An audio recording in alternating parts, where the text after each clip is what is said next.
to today's episode on the Independent Business Podcast. You are going to feel so fired up about your business. Dr. Michael Tatonetti, who is the founder of Pricing for Associations, joins us on the show for a very impactful conversation. He walks us through his incredible business journey, the importance of prioritizing yourself, and how to have the audacity to go after what you want in your business. This conversation is a powerful reminder that if you want to build a successful business, you need to have not only the confidence, but the belief that you can. Let's get into the episode. If you enjoyed today's conversation, make sure to like and subscribe so you never have to miss an episode. Hello, Michael. How we doing? Hey, I'm great. How are you doing today? Good. I love how you're so formal as if we're not friends, but that's okay. I know. I'm so happy to have you here because you guys, Michael's a dear friend of mine, and one thing I love about him is that he keeps it real and he always brings his receipts. So I'm so excited for you to come here on the show to talk about your business journey. And before we hop in and really just get into that nitty gritty, I really would love for you just to share, because I don't think I even fully know this, of essentially just like how you ended up as an entrepreneur and into the business that you have today. Yeah. So it's a crazy journey, but the very quick of it is I just kept latching on to whatever opportunities I saw in front of me that I felt were lucrative. So basically I put myself first and took my own self-interest to heart. Yeah. So that in and of itself, I think is a strong lesson. But I worked in nonprofit. I did education, higher ed. Then I started working at a professional association, and I took the skills from that organization, and they did pricing work, and I parlayed it into my own niche that they weren't touching. So basically, I started my own firm doing pricing consulting 4 years ago, actually, October of 2020 during COVID. Before that, I had been freelancing, like marketing, mostly doing sales funnels and content strategy for about 3 or 4 years before that. But when I hunkered down on pricing, like niche down, and specifically for other associations, it was kind of something that really wasn't tapped into. And I saw an opportunity. People kept asking me for help in my field for pricing, and I would help for free. And then I was like, wait a minute. There's a need. I could charge for this and turn this into a business. So yeah, that's the very quick version, but I fell into it and I just kept looking for each next opportunity in the road and how could I capitalize on that? Yeah, but I think I too also want just to do a little bit of a breakdown of just so the audience understands, because I feel like a lot of us as business owners, we work B2C and your business is B2B. Yep. You know what I mean? And so when you're saying you're working with a lot of associations, you're working with a lot of nonprofits, corporations, and so like that. And what I'm excited to have you on the show is because I feel like as business owners, we are leaving money on the table when we're not working with corporations. And if we're not, and there's nothing wrong with that, but a lot of people like I have worked with both.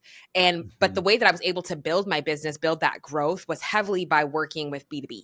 And so I just love that it's just highlighting of the fact that there's more than one way to build success in your business.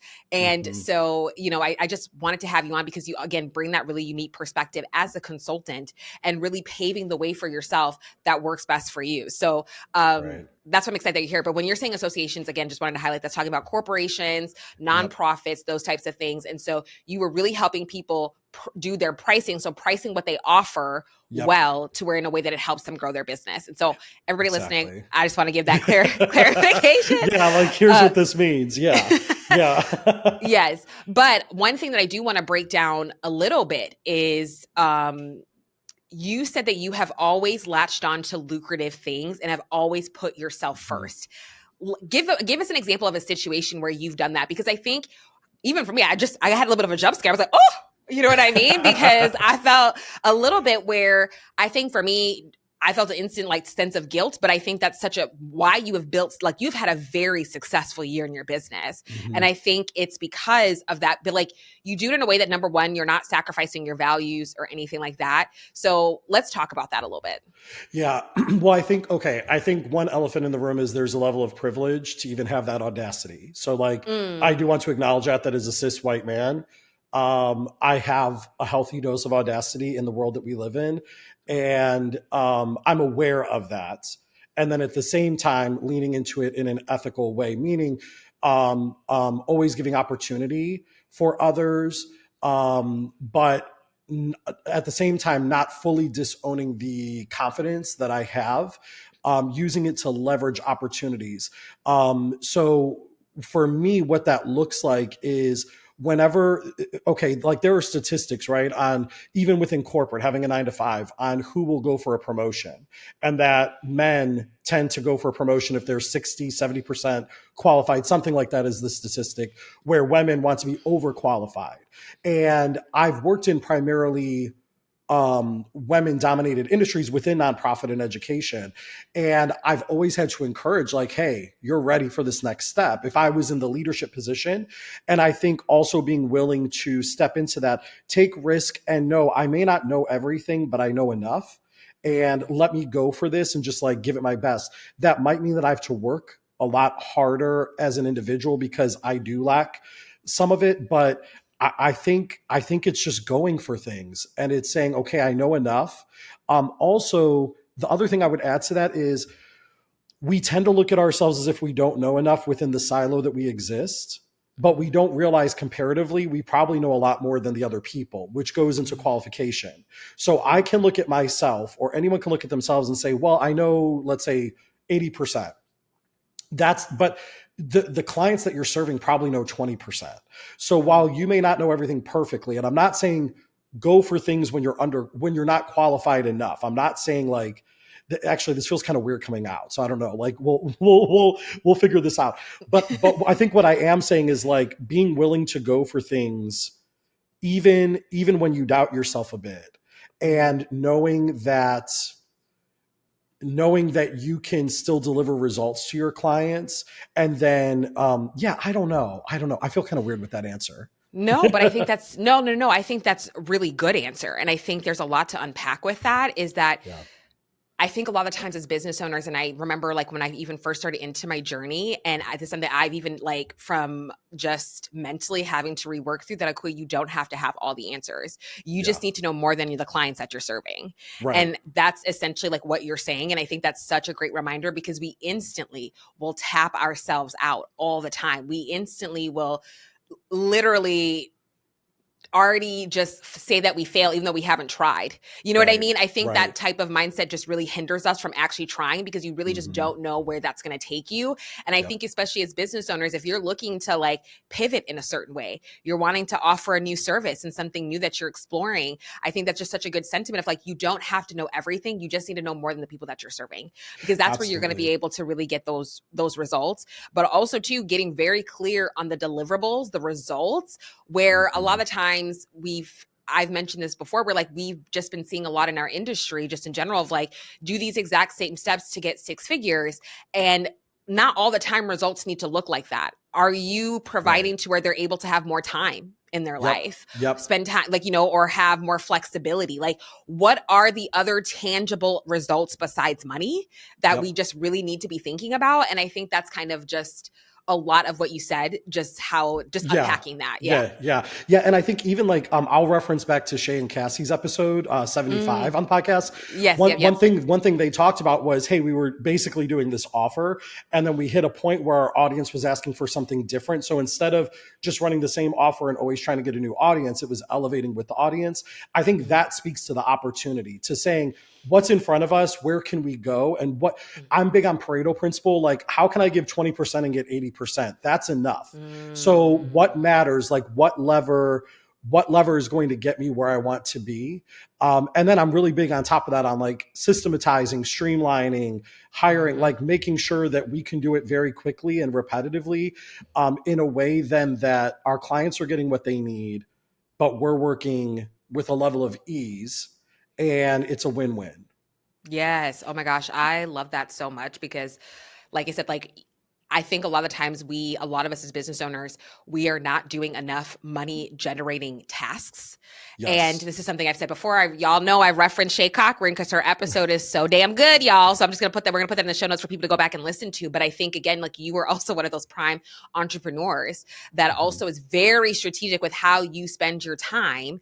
And so any way that like, because we all have limited time, like you have a family, right? Like you have other things and other obligations that you have to take care of. So I know with you, like your time is very intentional. And Yep. so one thing that I even want to ask is how are you creating some of these eases into your business? Like, you said you systematize, and you have propelled heavily this year. Yeah. And so how have you done that with ease? What systems have you created that has made it be able to where you're able to do that with ease? Yeah. So for context for our listeners, I'm a solo parent. I co-parent with my ex. I have 5 kids. Mm-hmm. So dating, kids, running a business, life is busy. He's doing it all, y'all. I feel like I'm doing everything somehow. And so for me, like I would say in the journey, okay, I'm going to kind of take a macro step back, like Mm-hmm. look at the forest instead of the tree. Mm-hmm. When we launched the business, we had great success right away because I had already kind of built a network. Again, it was what opportunity was there. I wasn't fully started from scratch. I already had the skill, and then I already had a network, and it was marrying that, hey, this network needs this skill, so let me tap into it.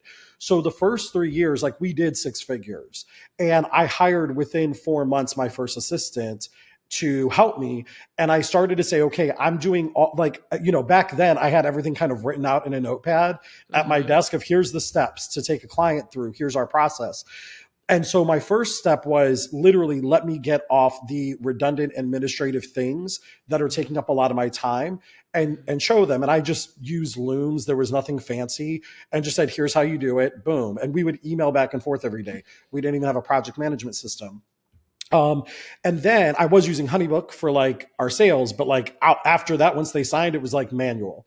And then what I did was over the following 2 to 3 years before we had this blow up year in 2024, was we started to refine. We got ClickUp personally, but we got a project management system. We started to move everything from paper into there and then make it into a template that we can just copy over for each client. And then we also started to make templates of like all of our meeting reports. Like we were doing the same phases with each client and saying, okay, here's the steps, here's the deadline, here's how long it takes us to turn it around. So slowly, this was a slow process over like 3 years of just documenting what we were doing, finding the variance, but then trying to coordinate what was consistent. And then this year we blew up to where, we're doing 4X, probably more. It might even be 5X. It's between 4 and 5X what we've done per year the last few years. And so we had to hire quickly. We brought on like 3-4 new people this year. But because we had those systems, we were easily able to say, okay, here's your seat on the bus. This is what you're going to do. It's very focused. And we already have videos, or there were some we still had to record. Like the knowledge was still in my head or in my assistant's head. And we got it out there. But I think for me, a lot of people call that productizing your service. So I think that saying here's a repeatable rinse and repeat service model. So whether if you're B2C and you're doing, photography or, whatever it is, accounting, bookkeeping, what you have to do so many months out or each month or week or whatever, having that very clearly defined. And then the big thing I had to learn was if I can do it, anybody else can do it for the most part. I had a bit of I think a lot of us can have ego and say, well, they're not going to do it the same way as me. And they don't, but they do it 80%. And then we train and get it right. It's the same thing. If I can start at 80%, so can my team. So allowing them to do that work and take it off my plate and trust them, and have clear expectations and like checklists for them to follow. It's allowed us to scale in such a huge way. When opportunity came knocking, we were ready to sign those clients and not question, do we need to stop? We're at capacity. I was able to say, nope, let's keep going because we have what we need in place to scale truly. And that's been such a rewarding year being able to do that. Oh my gosh, I love that. And an episode that we have that's about to air with Paige Griffith.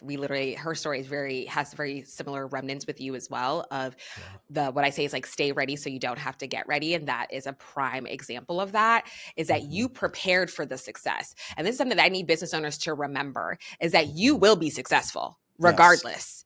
It's what you do with that success that matters. You know what I mean? That's what's going to propel you into like you making into this new stream, like new revenue stream or not, or keep you where you're at. And so Mm-hmm. I think that's something that's really important, of like really taking those times to really build out those systems, taking the time to really time track, see how long things are going to take. Mm-hmm. And it's not a perfect thing. It's something that you are consistently refining. So when you have that moment that happens, that moment's not going to waste, because Right. you have those systems in place that are able to allow you to take that extra client, that is allowing you to make more impact in ways that you just didn't imagine. And it's not sexy. I say it all the time that systems are not sexy, but it's truly the key to running a sustainable business, because you want to build the Mm-hmm. business, your business for tomorrow. And you are a prime example of that. You were like, I know, like, I don't know what's going to happen tomorrow, but I'm just Yeah. going to keep building and building and building. And so when that moment finally came, you're like, bet we're ready. We're ready Right. to go. Right. And we even had a dip, as you know, because again, we're friends in real Yes. life. We had a dip a year or two ago where we went like 6 to 10 months with like minimal revenue. Like it was like me booking speaking engagements, which are $1, $2, $3,000, like nothing substantial to pay the bills. And one of my strategies before I quit my 9 to 5, I built my business while working my 9 to 5, which a lot of us do, but I stacked that money and put a year's worth of money aside. And I'm glad I did, because then when that drought came, I could sustain my bills and my team member that I'd hired without having to let them go. Even if we didn't have much to do that week, it was, well, what can we work on? What marketing or what follow-ups can we do? Let's just see what we can work on.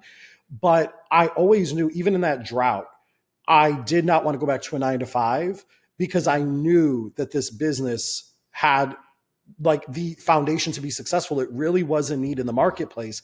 What happened was, in my industry of associations, they just stopped spending for about a year with pretty much every consultant. So it wasn't just us. As I spoke with other business owners in my field, it was everybody. So it wasn't anything we could really do. It was just a tight purse string year. So we were able to hold over. And again, that's also a privilege. Not everybody can do that. But I knew that this was going to be successful. And I don't know what we're going to do next year. I don't know if we'll do as much as we've done this year, if we're going to do less. I don't know. Things I am working on, though, is my team has been time tracking everything that they're doing and keep attaching it to the task, as well as myself, so we can quickly run reports and update our estimated time in the task templates. So we know, okay, when we sign a client, this is how long it's going to take. This is our workload for the week. Can we take on more? Do we need to hire more? And I'm already working on our org chart to hire 2 to 3 more people and saying, okay, once we hit these revenue amounts, this is how we're going to keep splitting up the work and add more seats on the bus. So I'm like thinking ahead to what else needs to be happening, both for client delivery and then business operations, marketing, sales, finance, so that we're doing what we need to do. Yeah, I think too, like I kind of want to pivot a little bit as well, because you've given such really great advice. Yeah. I have a couple of questions just based on all of that you shared.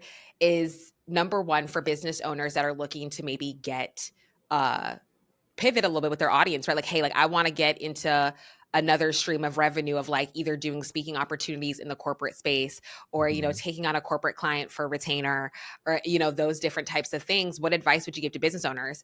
Let's answer that question. And then I have the second one for you. Okay. I'm glad you asked that, because I kind of did want to hit also on like B2C versus B2B, because I freelance B2C. So I was running an Instagram profile that was targeted, all that. I was doing the personal brand Facebook. I had a following, and I was making like, maybe 60,000 a year doing that, like not chump change, doing well, but not compared to B2B. And I think the big thing there is that B2B just has more money, but how do you get in front of them? Those same skills that you have, they could utilize. So to me, my cheat code that I tell every friend who's asking to get into B2B is to actually tap in to associations. So associations may not be your client, but an association, so think like American Bar Association for lawyers, or AICPA is the association for CPAs, for accountants. There's American Institute of Architects. There's an association for every field. There's the American Dental Association, American Nurses Association.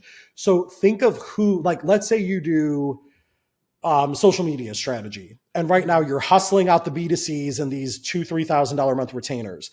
But you say, you know what? I would love to maybe help chiropractors or dentists with their social media strategy or their website or whatever. And so what I would do is I would look up the association for that field, both the national and the state or local chapters. And then I would email their marketing team and just say, hey, like, create some content specifically for that niche. Like maybe here's considerations for your social media plan, or here's a template of like a 30-day, like here's what you should possibly be doing. And then turn it into a blog and also offer to do it as a free webinar. That's going to, and then have your opt-in, right? Have that sales funnel ready where people can opt in, download something. That's going to position you in front of that audience without you even having to do paid like ads or anything right away. And then you can see, you might get 1 or 2 or 3 inquiries from that and then turn them into clients, and they're going to be able to afford a different budget. Now it's also going to be a different workload for that client, but to some degree, it's not going to be like 3x the amount of money and 3x the amount of work. It might be 3x the amount of money and 2x the amount of work. So you're making a better ROI. And also speaking, most of my speaking is for associations. So then as you get in with writing blogs or maybe doing free webinars, then you tap into the meetings team and you say, hey, I would love to be a breakout speaker. And now they're not going to pay you. This is going to be a business investment. Associations typically only pay their keynotes. But if you can go to your local chapter in your state, or if you're willing to invest to go to their national conference, when I tell you I could, with a national conference, I can usually book 6 figures in business 3 to 4 months after. Even smaller events, it might only be 10, 20,000 that I book, but if I spent 3,000 going, that's worth it. And then that can turn into returning clients over time. Mm-hmm. So I would say that associations are a really great way to get in front of an audience and try to tap into them, to switch verticals, or even going B2C versus B2B and really making a name for yourself in that way. 1,000%. And I do want to also add to that, as somebody who also has like worked with corporations, like with doing, working on retainer. It really, all it takes is one client. Yep. And so when I got my first retainer client, I made sure to offer the best client experience that I possibly could, where they literally kept extending and extending and extending my contract. So I was with them. It was supposed to be a 3-month contract. I ended up staying with them for 12 months, and everything was just done. Like I did a great job. But then somebody else in the same network, like very similar companies, and they're both like, they both were companies that, and I was working in the financial investment. So I learned a lot about investments too, which is a really fun industry to learn about. But they were both companies that almost did the exact same thing, but they supported each other. So they saw a lot of the work that I did with their brand, everything. And then they hired me for 6 months. Yep. And then from there, I offered an amazing client experience. And that led to me then all of a sudden pivoting into an 8-month contract with a nonprofit. And then and so then I ended up with a youth football team.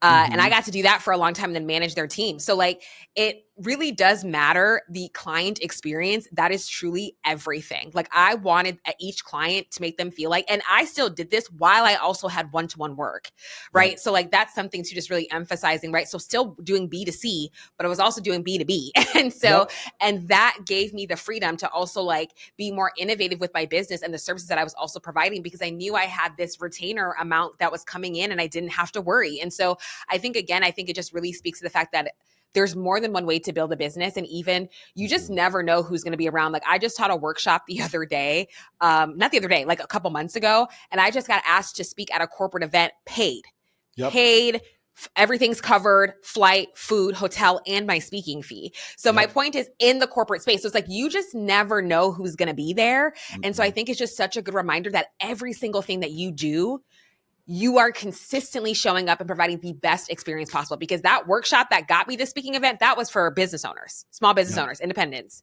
Now that just led me into a corporate opportunity. And so best believe I'm going to be showing out, doing my best that whole time, because there's more people in that room that can get me into other areas. And so I just really want to emphasize that always providing the best client experience is so key, and it can propel you so far in your business that you would just never even thought of.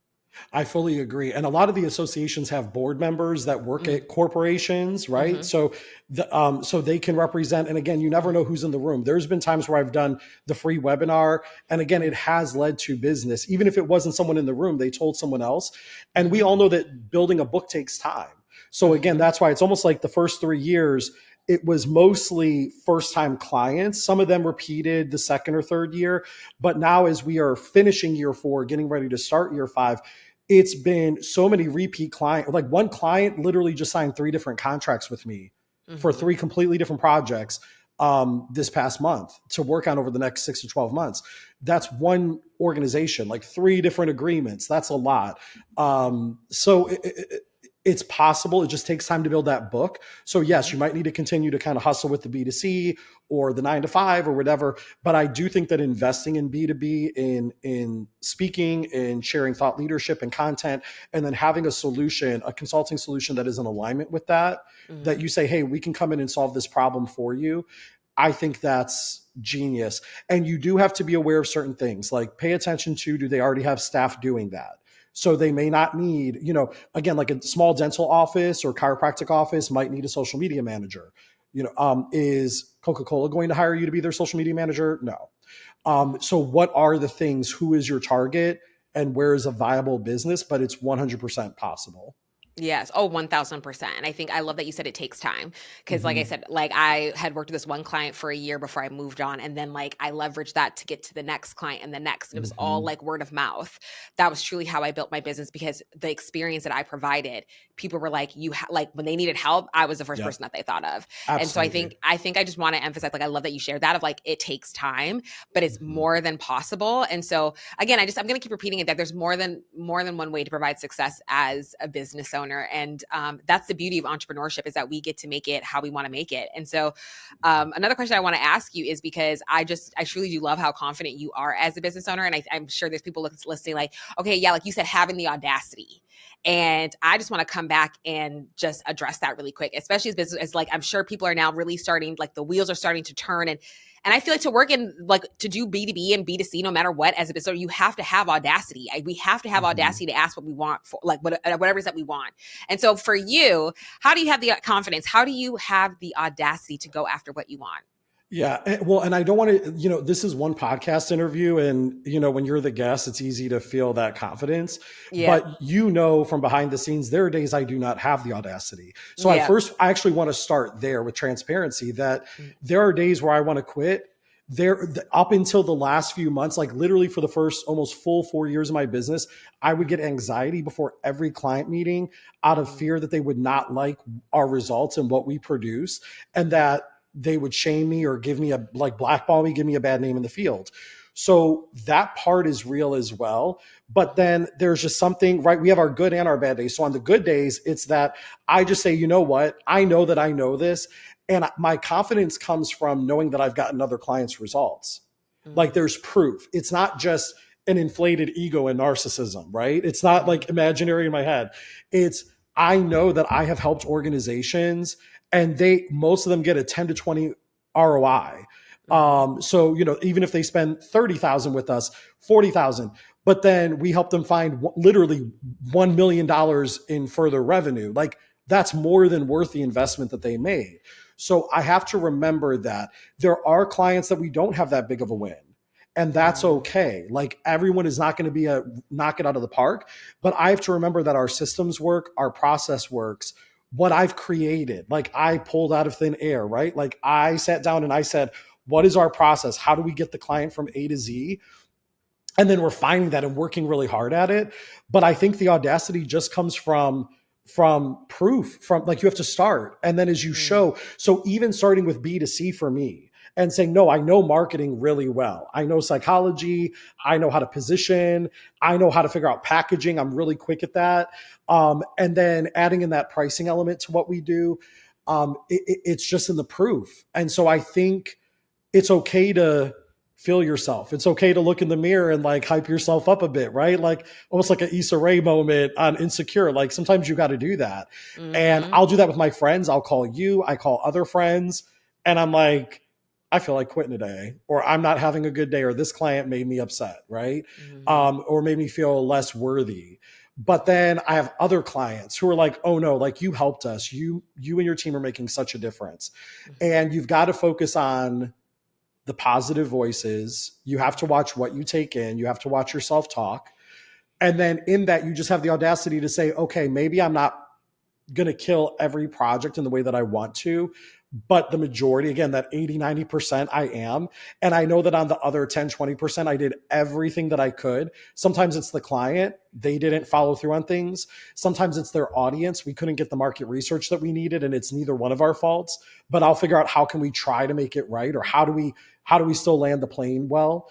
But I think it's the proof is in the pudding. So I think you have to start, you have to count your wins and remember them even on the hard days. And that gives you the audacity to say, no, like, I am a professional at this. I am an expert at pricing for associations. In my vertical, to me, there is no competition. And people know when they say pricing, they say Dr. Michael, like, that's who you need to call as his firm. Like, they're going to get you right. So I think, I think it's having a sense of, like, ego, but healthy. But then don't rely on the ego, like, start relying on the results. But you need some of that audacity to start. That is maybe like, no, I know I've got this. Mm-hmm. But then you start relying on your results, not an inflated narcissistic ego. So yes. You got to get the wheels rolling a bit. Yes. But I think that's just such a good thing of, like, you just have to start. And so, like, right. And then you're taking that data, which is used to help you, learn. Right. Mm-hmm. And that's the data is what helps take your next steps. And so I think that's just such a good thing where you're like, now I have built this portfolio where it's like, it's nothing. And I think too, when we have the audacity, we don't have shame of putting ourselves forward. We don't have shame of seizing opportunities, lucrative opportunities. Like, I think sometimes, like I said, even like, I just felt a little bit of that guilt. I'm like, ooh, putting myself first. Like, I think I still feel a little guilty of that sometimes, but there's nothing wrong with that because you deserve to put yourself first. Well, if you don't, who's going to? No one else is going to come up to you and say, you should start a business and I'm going to pay you $3,000 or $30,000 or $100,000 to do this. You have to step forward and say, I can do this. Mm-hmm. And you have to keep trying until someone says yes. And that, like, you have to. But this is where I think seizing the right opportunities ties into audacity.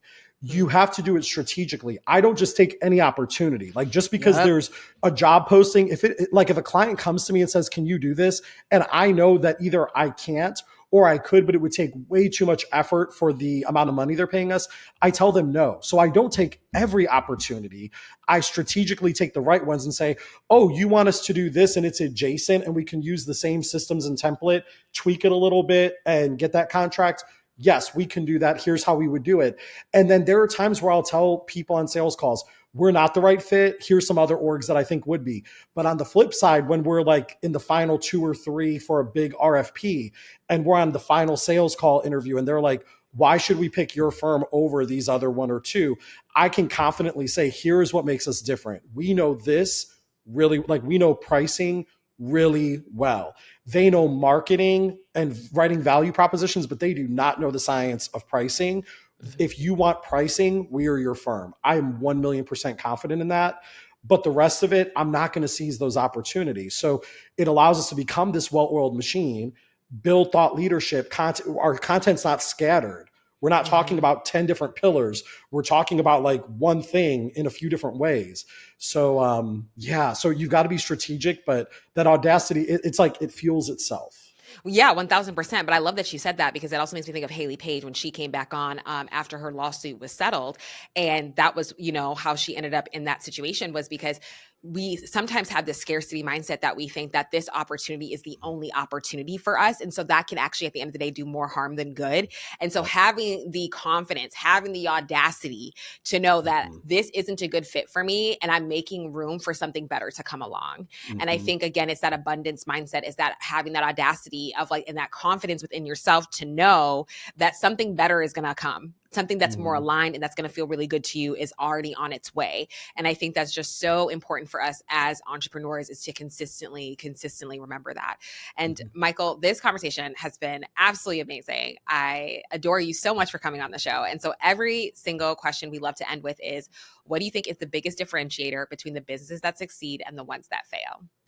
I think it's having the audacity, I'm going to stick with that theme, to go for the opportunities in front of you, to put yourself out there and say, I deserve to give this a shot. Why not me? And go for it. Yes, I love that. Kept it short and sweet too. So, Yep. yes, have loved this conversation for people that want to connect with you because you truly are like the pricing guru. Yeah. So, for people who want to connect with you as business owners, where can they find you? Yeah, LinkedIn is the best place. So you can look me up there, Michael Tatonetti. Or if you want to take a look at our website is pricingforassociations.com. The easiest SEO decision I ever made. Oh my goodness. Thank you. Thank you so much, Michael. This conversation has been so amazing, so fulfilling. And for everybody listening, until next time. That ends our episode of the Independent Business Podcast. Everything we've discussed today can be found at podcast.honeybook.com. Head to our website to access for show notes, relevant links, and all of the resources that you need to level up. And if you've enjoyed today's episode, be sure to subscribe to the podcast to make sure you never miss our future content. Drop us a review and leave our guests some love on social, and thank you again for listening.